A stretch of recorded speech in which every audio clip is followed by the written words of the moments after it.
So yesterday మనం ఏం చేసామనేది ఒక్కసారి ప్రాక్టీస్ అవుదాము. ఆఫ్టర్ దట్ రోజు ఒక్కొక్కరి చేత చేయించడం అయితే పక్కాగా జరుగుతుంది లాస్ట్ 10 minutes. సో ఏమైనా డౌట్స్ ఉన్నాయంటే ముందరగా చెప్పుకుందాం. ప్రతిరోజు ఇప్పటి నుండి చెప్పే ప్రతి టాపిక్ కూడా చాలా నరాలు తెగేలా ఉంటాయి అన్నమాట. చాలా జాగ్రత్తగా అర్థం చేసుకోకపోతే చాలా కష్టం. అందుకనే మనం ఒక సెషన్ని 2 భాగాలుగా చెప్తున్నా అనమాట. అందుకని కొంచెం ఈజీగా అర్థం చేసుకోవడానికి ట్రై చేద్దాం. రైట్ నో ఒక్కసారి రీక్యాప్, లాస్ట్ క్లాస్లో మనం ఏమేమి తెలుసుకున్నాం అనేది ఒక్కసారి చేద్దాం. ఏం చేసామంటే లాస్ట్ క్లాస్లో ఇప్పటిదాకా మనం ఏం చేసామంటే ఒక కంటైనర్ లోపల కొన్ని హెచ్టిఎంఎల్ ఎలిమెంట్స్ని ప్లేస్ చేశాను. ఆ హెచ్టిఎంఎల్ ఎలిమెంట్స్కి డిఫరెంట్ సిఎస్ఎస్ ప్రాపర్టీస్ని అప్లై చేశాను అన్నిటిని. అలానే ఇంకా వాటిలో ఉన్న కంటైనర్లో ఉన్న హెచ్టిఎంఎల్ ఎలిమెంట్స్కి ఒక టెస్ట్కి మోర్ బ్యూటిఫుల్గా డిఫరెంట్ టైప్స్లో ఎలా ఆ టెస్ట్ని మనం ఏం చేయవచ్చు అంటే స్టైలింగ్ అనేది ఎలా చేయవచ్చు అనే వాటిని గురించి ప్రీవియస్ సెషన్స్లో మనం డిస్కస్ చేసాం. అదేనా? నేను ఒక్కసారి చేసి చూపిస్తాను. Right no I'm sharing.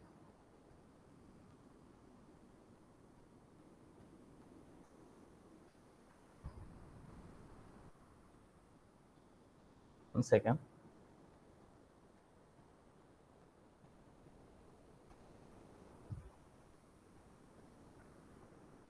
Right no I'm sharing my screen. So మనం ఒక్కసారి ఏం చేద్దామంటే మనం ఇప్పుడు దాకా చేసిన కంటెంట్స్ అన్నిటిని కూడా ఏం చేద్దామంటే ఒక్కసారి సమ్మరైజ్ చేసేద్దాం.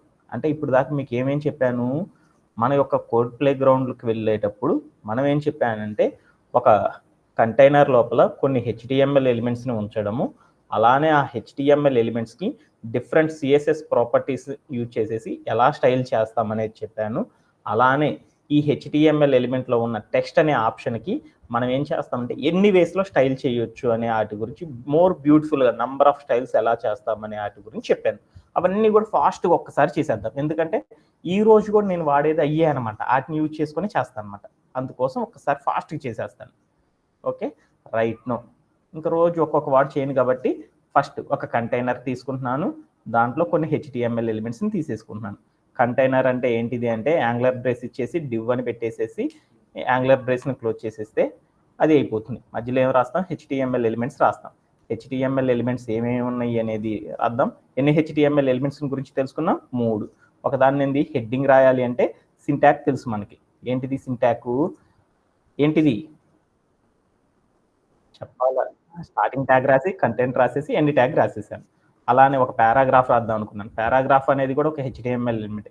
హెచ్టిఎంఎల్ ఎలిమెంట్కి సింటాక్ ఏంటిది చెప్పాలా వసంత? రాసేసేసాను. అలానే నేనేం చేస్తున్నానంటే మరొక ఎలిమెంట్ డెవలప్ చేసుకున్నాను. ఏంటిది ఆ ఎలిమెంటు? బటన్. బటన్ అనేది రాయాలంటే బటన్ అనేది కూడా ఒక హెచ్టిఎంఎల్ ఎలిమెంట్ అని చెప్పాను. దానికి బటన్కి ట్యాగ్ సింబల్ బటన్ అనే చెప్పాను. ఆ బటన్ రాసేసాను స్టార్టింగ్ ట్యాగ్. కంటెంట్ అనేది ఏం రాశానంటే గెట్ స్టార్టెడ్ అని తీసుకున్నాను. తర్వాత ఎండ్ ట్యాగ్ యాంగులర్ బ్రేస్ ఇచ్చి ఫార్వర్డ్ స్లాష్ పెట్టేసేసి లోపల బటన్ అని ట్యాగ్ సింబల్ పెట్టేసి చేసేసాను. ఇప్పుడు వెళ్ళేసి ప్లే చేశాను. ప్లే చేయగానే నాకు ఇక్కడ అన్ని ఎలిమెంట్స్ అనేది షో అయినాయి. తర్వాత నేనేం చేశాను అంటే ఇక్కడ వచ్చిన ఎలిమెంట్స్కి డిఫరెంట్ సిఎస్ఎస్ ప్రాపర్టీస్ని అప్లై చేద్దాం అనుకున్నాను.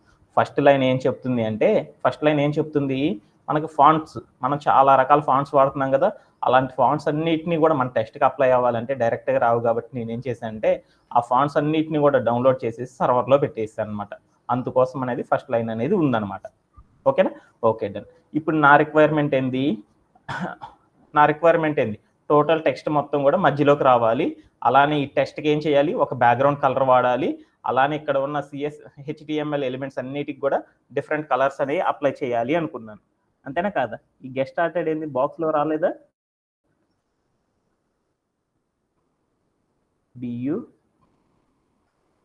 BUTTON కొంచెం ఓవర్ రైడ్ అయింది. Okay done. ఓకేనా? ఓకే, ఇప్పుడు నేనేం చేస్తున్నాను, నా రిక్వైర్మెంట్ ఏంది, మీకు చెప్పిన 3 సిఎస్ఎస్ ప్రాపర్టీస్. ఒకటి టెక్స్ట్ హైఫన్ అలైన్ ద్వారా ఈ టెక్స్ట్ మొత్తాన్ని సెంటర్కి తీసుకురావాలి. అలానే హెచ్టిఎంఎల్ ఎలిమెంట్స్ అన్నిటికి కూడా ఒక బ్యాక్గ్రౌండ్ కలర్ రావాలి. అలానే హెచ్టిఎంఎల్ ఎలిమెంట్స్ అన్నిటికి కూడా ఒక డిఫరెంట్ కలర్స్ అనేవి రావాలి అనుకున్నాను. అలా రావాలి అంటే మనం ఏం చేస్తాము, ఫస్ట్ సెంటర్లోకి రావాలి, బ్యాక్గ్రౌండ్ రావాలి. బ్యాక్గ్రౌండ్ అనేది దేనికి వేస్తామని చెప్పాను, డివ్ అనే కంటైనర్కి ఇచ్చుకుంటాం. కంటైనర్ అనేది ఎలా ఉంటుందంటే ఒక బాక్స్ లెక్కన ఉంటుందన్నమాట. ఆ బాక్స్కి మనం ఏం చేస్తామంటే బ్యాక్గ్రౌండ్ ఇస్తాం. అంటే వీటన్నిటి వెనకాలే కదా మనకి బ్యాక్గ్రౌండ్ రావాల్సింది.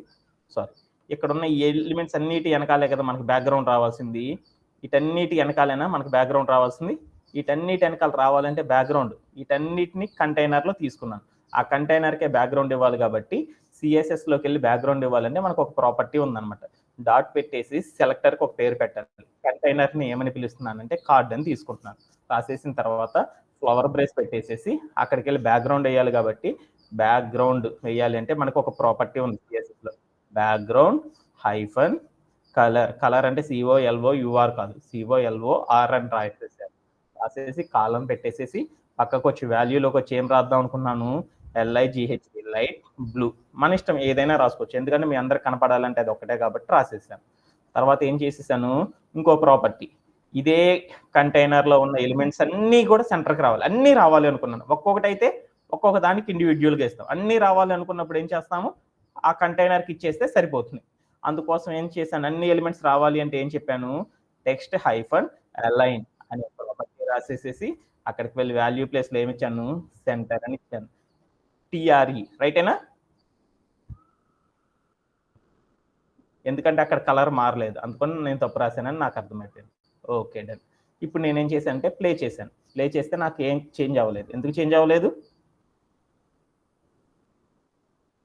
HTML ఎలిమెంట్తో కంబైన్ చేయాలి. అలా కంబైన్ చేయాలి అంటే ఏం చేయాలి, ఈ బ్యాక్గ్రౌండ్ ఇవ్వాలంటే ఎక్కడికి ఇవ్వాలి, స్టార్టింగ్ ట్యాగ్ పక్కన ఏమి ఇవ్వాలి, స్పేస్ ఇచ్చేసి క్లాస్ అని ఇచ్చేసేసి డబుల్ కోట్స్ మధ్యలో కార్డ్ అని రాసేస్తే అయిపోతుంది. సెలెక్టర్ నేమ్ రాసేసాను. అన్నీ కూడా ఒకేసారి అప్లై అయినాయి. ఇప్పుడు నేనేం చేశాను, ఈ టూరిజం అనే దానికి ఒక కలరు, ఈ ప్లాన్ యువర్ ట్రిప్కి ఒక కలర్ రావాలి అనుకున్నాను. అంటే ఆ రెండింటికి కూడా విడివిడిగా కలర్స్ రావాలి కదా. విడివిడిగా కలర్స్ రావాలంటే ఏం చేయాలి, విడివిడిగా స్టైలింగ్ అనేది చేయాలి. విడివిడిగా స్టైల్ రాయాలంటే అప్పుడు ఏంటి, హెడ్డింగ్ అనే భాగానికి ఏం పేరు పెడదాము, మెయిన్ హైఫన్ హెడ్డింగ్ అని పెట్టేశాను. హెడ్డింగ్ అని పెట్టేసేసి కర్లీ బ్రేస్ ఓపెన్ చేసేసాను. అక్కడికి వెళ్ళి ఏం ప్రాపర్టీ నాకు కావాల్సింది, బ్లూ కలర్లో ఉండాలి అనుకున్నాను. అంటే కలర్ అనే ప్రాపర్టీ వాడాను. అక్కడికి వెళ్ళి ఏం వాడదాము, బ్లూ అని ఇద్దాం. ఓకేనా. వెంటనే వెళ్ళి ప్లే చేశాను. ప్లే చేయగల నాకు ఏమైందంటే అది నాకు షోన్ అవ్వలేదు. ఎందుకు అవ్వలేదు, సిఎస్ఎస్లో స్టైల్ రాశాను కానీ దాన్ని HTML ఎలిమెంట్కి లింక్ చేయాలి. అలా లింక్ చేయాలి అంటే ఏం చేయాలి, ఏ ఎలిమెంట్ అయితే రాస్తున్నానో ఆ ఎలిమెంట్ యొక్క స్టార్టింగ్ ట్యాగ్ కాడికి వెళ్ళేసి క్లాస్ అని పెట్టి ఈక్వల్ పెట్టి డబుల్ కోట్స్ మధ్యలో సెలెక్టర్ నేమ్ ఏదైతే ఇచ్చానో ఆ నేమ్ అనేది ఇవ్వాలి. ఇచ్చేసాను. ఓకేనా. ఇప్పుడు వెళ్ళి ప్లే చేశాను. ప్లే చేయగానే కలర్ మారిపోయింది. అలానే ఇక్కడ ఉన్న ఇంకొకటి ఏంటిది, పారాగ్రాఫ్ అనే ఎలిమెంట్కి కూడా వేరే కలర్ రావాలి. వేరే కలర్ రావాలంటే దానికి సెలెక్టర్ నేమ్ ఇవ్వాలి కదా. ఆ సెలెక్టర్ నేమ్ ఏమని ఇచ్చానంటే డాట్ పెట్టేసేసి పారాగ్రాఫ్ ఇచ్చేసాను, ఒక కర్లీ బ్రేస్ ఇచ్చేసాను. అది ఏంది, రెడ్ కలర్లోకి రావాలి. కలర్ రావాలి అంటే ఏంది ప్రాపర్టీ, COLOR కలర్ అని రాసేసి కాలం పెట్టేసేసి అక్కడికి వెళ్ళి రెడ్ అని ఇచ్చేసి ప్లే చేశాను. కానీ రాలేదు. ఎందుకు రాలేదు, HTML ఎలిమెంట్కి లింక్ చేస్తేనే CSS స్టైల్ అనేది అప్లై అయింది. అలా లింక్ అవ్వలేదు కాబట్టి రాలేదు. అందుకోసం నేనేం చేశానంటే HTML ఎలిమెంట్లో ఉన్న ఏది పారాగ్రాఫ్ అనే ఎలిమెంట్ యొక్క స్టార్టింగ్ ట్యాగ్ కాడికి వెళ్ళి క్లాస్ అని పెట్టేసి ఈక్వల్ పెట్టి డబుల్ కోట్స్ మధ్యలో ఏం రాశానంటే సెలెక్టర్ నేమ్ రాసేసాను. సెలెక్టర్ నేమ్ రాసేసేసి ప్లే చేసాను. ప్లే చేయగానే కలర్ అనేది అప్లై అయిపోయింది. ఇక్కడ దాకా మనం నేర్చుకున్నాం. అలానే ఇంకేం చేసేసాను, ఇక్కడ ఉన్న టెస్ట్కి ఇంకా మోర్ బ్యూటిఫుల్గా ఉండాలి అనుకున్నాను. ఈ టెస్ట్ మోర్ బ్యూటిఫుల్గా వెళ్ళాలి అంటే, బ్యూటిఫుల్ చేయాలి అంటే సిఎస్ఎస్లో చేస్తాం. దాంట్లోకి వెళ్ళేసేసి టూరిజం అనే హెడ్డింగ్ ఒక్కటి మోర్ బ్యూటిఫుల్గా మారుద్దాం అనుకున్నాం.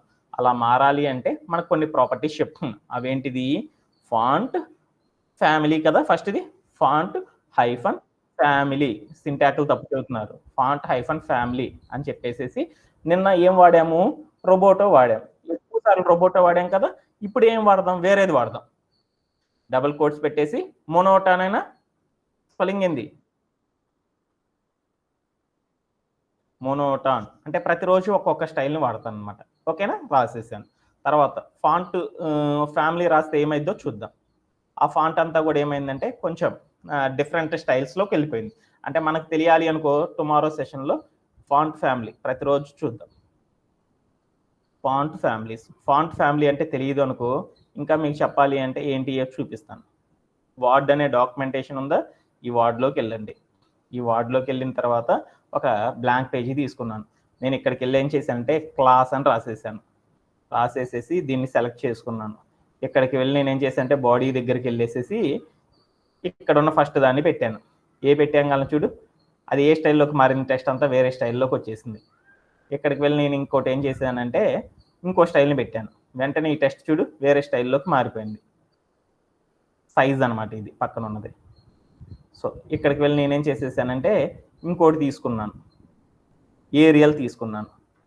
ఏరియల్ తీసుకొని ఇదంతా ఏరియల్లో పెట్టుకున్నాను. ఏమైందో చూద్దాం. వెంటనే ఏమైంది, అదంతా వేరే స్టైల్లోకి వెళ్ళిపోయిందా? అంటే మనకి ఏమున్నాయి, డిఫరెంట్ ఫాంట్స్ ఉన్నాయి అనేసి అర్థమైందా? అంటే ఒక టెక్స్ట్ని మనం చాలా రకాల వేస్లో మార్చొచ్చని అర్థమైపోయిందా? అంటే ఇలా మార్చడం కోసం మనం ఏంటి వాడతారంటే ఫాంట్ స్టైల్స్ అనే వాటిని యూజ్ చేస్తారన్నమాట. ఆ ఫాంట్ స్టైల్స్ ఒకటికి ఎందుకు వాడతామనేది ఓకే డన్. ఇక్కడికి వెళ్ళి నేనేం చేశానంటే ఫాంట్ ఫ్యామిలీ అనేసి మొనోటాన్, రేపు ఇంకొంచెం డీప్గా చెప్తాను దీని గురించి. ఫాంట్ ఫ్యామిలీలోకి వెళ్ళి ఒక డిఫరెంట్ ఫాంట్ ఫ్యామిలీ వాడాను. అప్పుడు ఆ టెక్స్ట్ ఏమైంది, వేరే. నాకేం కావాలనుకున్నా అంటే కొంచెం మీడియం సైజులో ఆ టెక్స్ట్ అంతా కనపడాలి అనుకున్నాను. అప్పుడు నాకు ఒక ఫాంట్ ఉందన్నమాట. అప్పుడు ఏం స్టైల్ ఉంది, ప్రాపర్టీ ఫాంట్ హైఫన్ సైజ్ అని రాసేసేసి ఇక్కడికి వెళ్ళి నేనేం చేశానంటే 24 పెట్టేశాను. పెట్టేయగానే ఏమైందో చూద్దాం. ఏమి అప్లై కాలేదు. ఎందుకు అప్లై కాలేదు వసంత, ఎందుకు అవ్వలేదు? ఫాంట్ సైజ్ అని పెట్టాను. దాని పక్కన ఏం చెప్పానంటే ఒక షాప్కి వెళ్ళాను, ఒక టీ షర్ట్ కొనుక్కోవాలనుకున్నాను.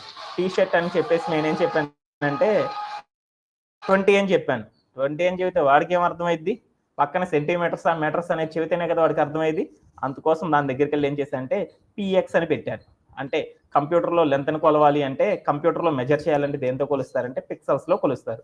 అందుకొని రాసేసాను. 24 పెడితే మరీ చిన్నదిగా ఉంది. అందుకోసం నేనేం చేస్తున్నానంటే 34 పెట్టుకుందాం. అప్పుడు ఏమైందో చూద్దాం. ఇంకొంచెం పెద్దదిగా వచ్చింది. ఈసారి 44 పెడదాం, ఏమైందో చూద్దాం. ఇంకా చాలా పెద్దదిగా కనబడింది. అంటే సైజ్ అనే ప్రాపర్టీని కూడా ఇలా వాడొచ్చు అని నాకు అర్థమైంది. అలానే ఇంకోటి ఏముంది, font hyphen style. Font hyphen స్టైల్లోకి వెళ్ళేసి స్టైల్ రాస్తే ఏం రాద్దాము, ఇటాలిక్ అని రాసుకుందాం. అంటే రేపటి నుండి ఇంకొక స్టైల్ తీసుకుందాం గూగుల్లోకి వెళ్ళి. ఓకేనా, ఇటాలిక్ అని పెట్టాను. అప్పుడు ఏమైందో చూద్దాం. వెంటనే ఇదంతా కూడా ఏంది, కొంచెం పక్కకి బెండ్ అయిపోయింది.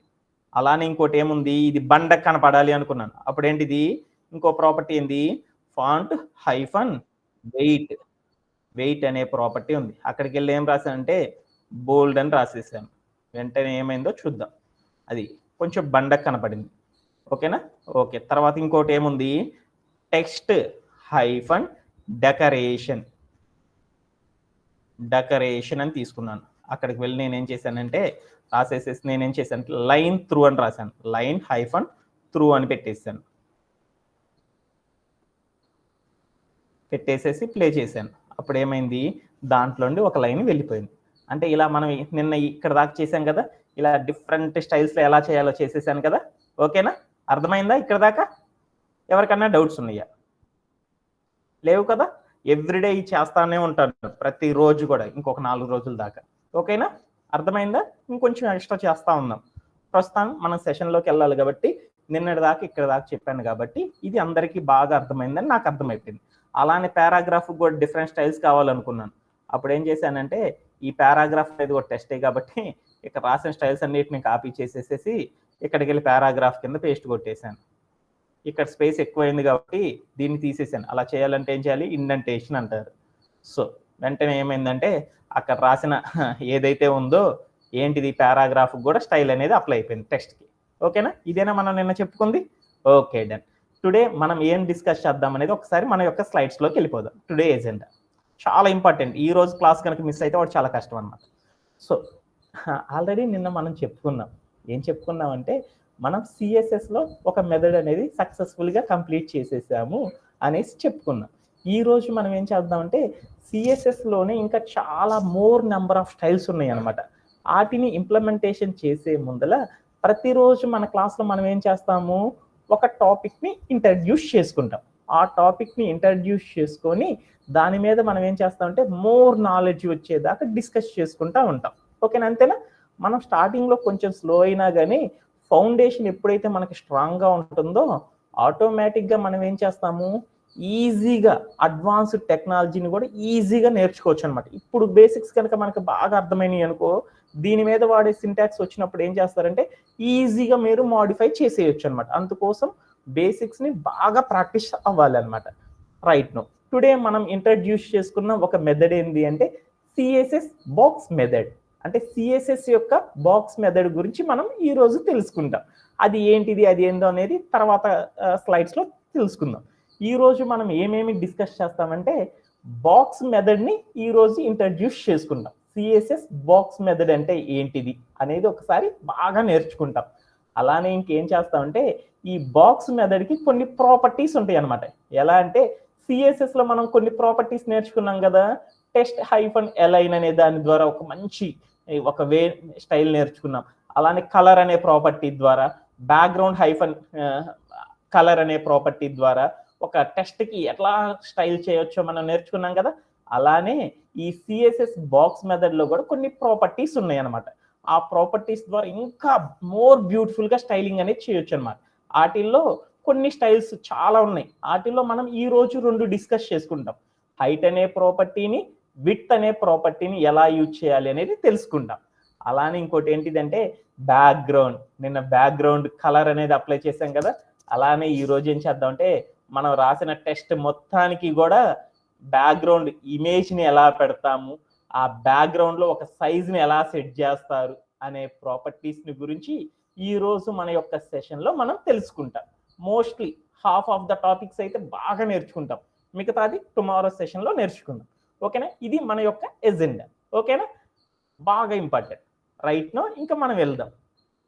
యా, టుడే మనం సెషన్ అయిపోయేదానికి ఏమి అచీవ్ చేయాలి అనుకుంటున్నానంటే ఇక్కడ ఉంది కదా, ఇక్కడ ఉన్న మన ఎజెండా ఏంటి అంటే ఈ రోజు మనం చెప్పే బాక్స్ మెథడ్ మొత్తం అయిపోయేలోపు మనం చేయాల్సిన టాస్క్ ఏంటిది అంటే ఇక్కడ ఉన్న స్లైడ్లో ఉన్న ఒక ఇమేజ్ ఉంది. ఆ ఇమేజ్ పైన ఏముంది, టూరిజం అని ఉంది, plan your trip, get started. అంటే ఒక ఇమేజ్ని మనం ఆల్రెడీ చేసేసాం, మీరు అక్కడ చూడగానే మీకు అర్థమైపోతుంది. టూరిజం అనేది and plan your trip, get started అనేది ఆల్రెడీ మనం ఏం చేసామంటే హెచ్టిఎంఎల్ని యూజ్ చేసేసి, ఇవన్నీ హెచ్టిఎంఎల్ ఎలిమెంట్స్, ఆ హెచ్టిఎంఎల్ ఎలిమెంట్స్ని యూజ్ చేసేసి రాసేసాం. కానీ దానికి వెనకాల ఏముంది, ఒక ఇమేజ్ ఉంది. అంటే ఒక కంటైనర్ లోపల ఇమేజ్తో పాటు టెస్ట్ని ఎలా అరేంజ్ చేస్తాము అనేది మనం సెషన్ అయిపోయేలోపు మనం నేర్చేసేసుకుంటాం అనమాట. ఆల్రెడీ ఎలిమెంట్స్ ఎలా రాయాలో తెలుసు. ఆ ఎలిమెంట్స్ వెనకాల బ్యాక్గ్రౌండ్లో ఒక ఇమేజ్ని ఎలా పెడతాము అనేది ఈ రోజు సెషన్ అయిపోయేలోపు మనం నేర్చేసేసుకుంటాం అనమాట. చాలా ఇంట్రెస్టింగ్గా ఉంటుంది కదా. ఓకేనా, ఓకే డన్.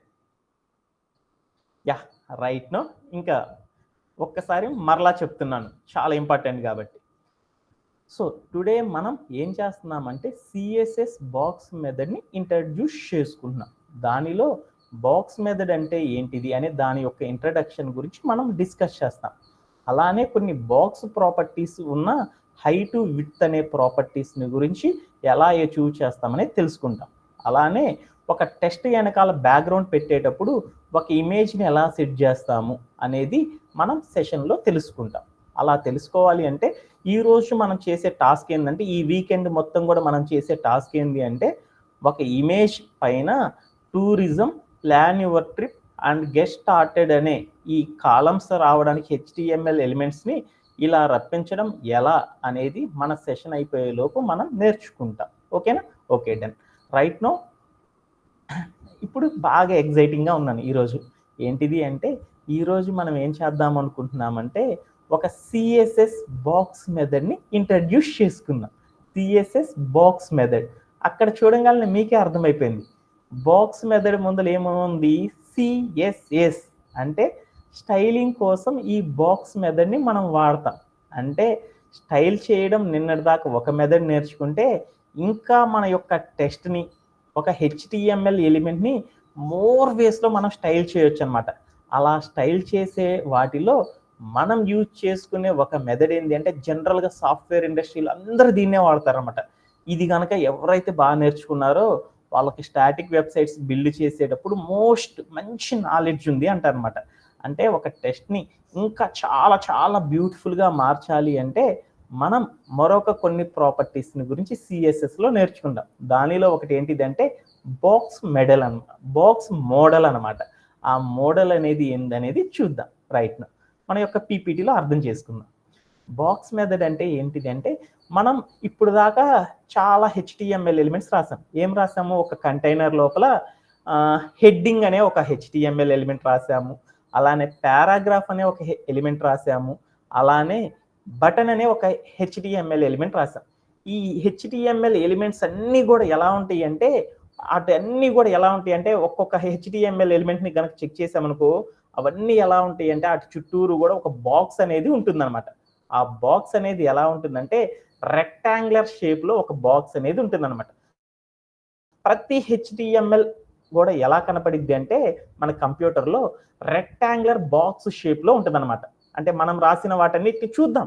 అంటే ప్రతి హెచ్టిఎంఎల్ ఎలిమెంట్ అనేది కూడా ఎలా ఉంటుంది అంటే ఒక బాక్స్ షేప్ని కలిగి ఉంటుంది. ఆ బాక్స్ అనగానే ఏముంటుంది? రెక్టాంగులర్ అనగానే ఏమేముంటుంది చూడు ఒకసారి. ఎగ్జాంపుల్ రెక్టాంగులర్ గీద్దాం. రెక్టాంగులర్ అంటే మనకు చిన్నప్పుడు మన మ్యాథ్స్ మాస్టర్ గారు ఇలా ఉంటే రెక్టాంగులర్ అన్నాం. అంటే రెక్టాంగులర్కి ఏముంటుంది? హైట్ ఉంటుంది, అలా లెంత్ ఉంటుంది, విడ్త్ ఉంటుంది కదా, లెంత్ విడ్త్ అనేవి ఉంటుంది. ఇలానే ఉండేది. మనం రాసిన హెచ్టిఎంఎల్ ఒకటి రాసుకుందాం. హెడ్డింగ్ అనే ఎలిమెంట్ హెచ్ అని రాసుకున్నాను. ఈ హెడ్డింగ్ అనే ఎలిమెంట్ రాసామనుకో ఆ హెడ్డింగ్ అనే ఎలిమెంట్ చుట్టూరు కూడా ఎలా ఉంటుందంటే ఒక బాక్స్ అనేది రెక్టాంగులర్ షేప్లో ఉండే ఒక బాక్స్ అనేది ఉంటుందంట. అంటే అలా ఉంటుందన్నమాట. హెడ్డింగ్ చుట్టూరు కూడా ఒక రెక్టాంగులర్ షేప్లో బాక్స్ అనేది కలిగి ఉంటుంది అనమాట హెచ్టిఎంఎల్ కంపల్సరీ. పారాగ్రాఫ్ అనే ఎలిమెంట్ రాసినా కానీ దాని చుట్టూరు ఏముంటుందంటే ఒక రెక్టాంగులర్ బాక్స్ అనేది ఉంటుంది అనమాట. అలానే బటన్ అనేది రాసామనుకో బటన్ చుట్టూరు కూడా ఏముంటుందంటే ఈ రెక్టాంగులర్ షేప్లో ఉండే ఒక డబ్బా అనేది ఉంటుంది అనమాట. కంపల్సరీ ఉంటుంది అనమాట. అంటే అప్పుడు నీకేమర్థమైంది? ఎవ్రీ హెచ్టిఎంఎల్ ఎలిమెంట్ అనేది ఎలా ఉంటుందంటే కంపల్సరీ ఒక బాక్స్ షేప్ని కలిగి ఉంటుంది అని అర్థం చేసుకుంటే చాలు. ఇంకా బాగా అర్థం చేసుకోవాలనుకున్నాను బాక్స్ మెథడ్ని. అప్పుడు ఏంటి అంటే ఇక్కడ ఉన్న పీపీటీ చూడు. ఇక్కడ ఉన్న పీపీటీలో చూస్తే ఇక్కడ ఉన్న ఎడ్జెస్ ఉన్నాయి చూడు. ఎడ్జెస్ ఎలా ఉంది? కర్వ్డ్గా ఉంది. ఇక్కడ ఏదో ఒక వెబ్సైట్కి సంబంధించింది ఏదో ఇచ్చాడనమాట పిక్. ఆ పిక్లో కనుక చూస్తే ఏమైందంటే ఎడ్జెస్ చూడు కర్వ్డ్ షేప్లో కలిగి ఉంది, కట్ చేసి ఉంది. అంటే కార్నర్స్. అంటే ఇక్కడ ఉన్న ఎడ్జెస్ అనేది ఇలా కర్వ్ రావడానికి మనం ఏం చేస్తామంటే సిఎస్ఎస్ని యూజ్ చేసేసి ఇక్కడ ఉన్న వెబ్ పేజీ యొక్క ఎడ్జెస్ని కర్వ్డ్ షేప్లో ఉండేటట్లు మనం కట్ చేయవచ్చు అనమాట. అలా కట్ చేయడానికి మనం ఏం చేస్తామంటే బాక్స్ మెథడ్ని యూజ్ చేసేసి కట్ చేస్తూ ఉంటాం అనమాట. అంటే ఇప్పుడు నాకు ఇంకా అర్థం కాలేదు కాబట్టి మరొకసారి డిస్కస్ చేసుకుందాం. ఏమేమి తెలుసుకున్నామంటే ఇప్పుడు దాకా సిఎస్ఎస్ బాక్స్ మెథడ్ గురించి టుడే ఇంట్రడ్యూస్ చేసుకుంటున్నాం. సిఎస్ఎస్ బాక్స్ మెథడ్ ఏం చెబుతుంది అంటే మనం ఇప్పుడు దాకా నేర్చుకున్న హెచ్టిఎంఎల్ ఎలిమెంట్స్ అన్నీ కూడా ఒక రెక్టాంగులర్ బాక్స్ షేప్లో ఉంటాయి. ఆ బాక్స్ షేప్లో ఉన్న వాటిని ఏం చేస్తామంటే ప్రతి బాక్స్ని కూడా మోర్ నెంబర్ ఆఫ్ వేస్లో స్టైల్ చేయడం కోసం మనం ఏం చేస్తామంటే సిఎస్ఎస్ యొక్క బాక్స్ మెథడ్ని యూజ్ చేస్తాం. ఎలా అంటే ఇక్కడ ఉన్న వెబ్సైట్ని కనుక చూస్తే ఆ ఎడ్జెస్ అన్నీ కూడా కర్వ్డ్ షేప్ ఉన్నాయి కదా. మామూలుగా అయితే స్క్వేర్ షేప్లో ఉండాలి, కానీ అవి ఎలా ఉన్నాయి? కర్వ్డ్గా వచ్చేటట్లు ఆ షేప్ని కట్ చేయాలి అంటే మనం ఏం చేస్తామంటే ఈ బాక్స్ మెథడ్ని యూజ్ చేస్తాం. ఇంకా తెలియదు అనుకో, ఇంకొక ఎగ్జాంపుల్ చూద్దాం. మన ఐడి కార్డు చూద్దాం. గూగుల్లోకి వెళ్తున్నాను. ఐడెంటిటీ కార్డ్ ఎలా ఉంటుందో చూద్దాం. ఐడెంటిటీ కార్డ్ ఒకటి తీసేసుకుంటున్నాను. ఇమేజెస్లోకి వెళ్తున్నాను.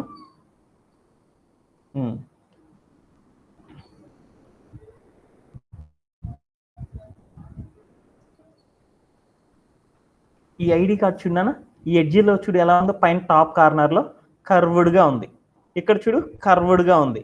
ఇక్కడ చూడు కర్వ్గా ఉంది. ఇక్కడ చూడు కర్వ్గా ఉంది. అంటే ఈ ఐడి కార్డు చుట్టూరు ఇలా కర్వ్ రావాలి అంటే ఏం చేస్తామంటే మనం బాక్స్ మెథడ్ని యూజ్ చేసి ఇలా కర్వ్స్ అనేవి క్రియేట్ చేయొచ్చు అనమాట. ఓకేనా? Okay, done. ఇక్కడ దాకా మనం అర్థం చేసుకుంటే చాలు. ఇంకా తర్వాత వెళ్ళే కొద్దికి ఇంకొంచెం డెప్త్గా మనం నేర్చుకుంటాం. అంటే ఇప్పుడు మన యొక్క ఎజెండాలోకి వెళ్ళి ఇంకొకసారి తెలుసుకుందాం. మన కోడ్ ప్లే గ్రౌండ్లోకి వెళ్ళి ఎలా ఉంటుంది అనేది చూసేద్దాం. చాలా ఇంట్రెస్టింగ్గా ఉంది నాకు కూడా.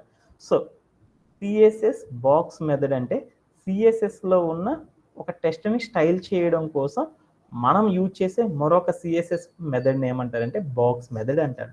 ఈ బాక్స్ మెథడ్ ఎలా ఉంటుంది అంటే మనం రాసిన ప్రతి HTML ఎలిమెంట్ చుట్టూరు కూడా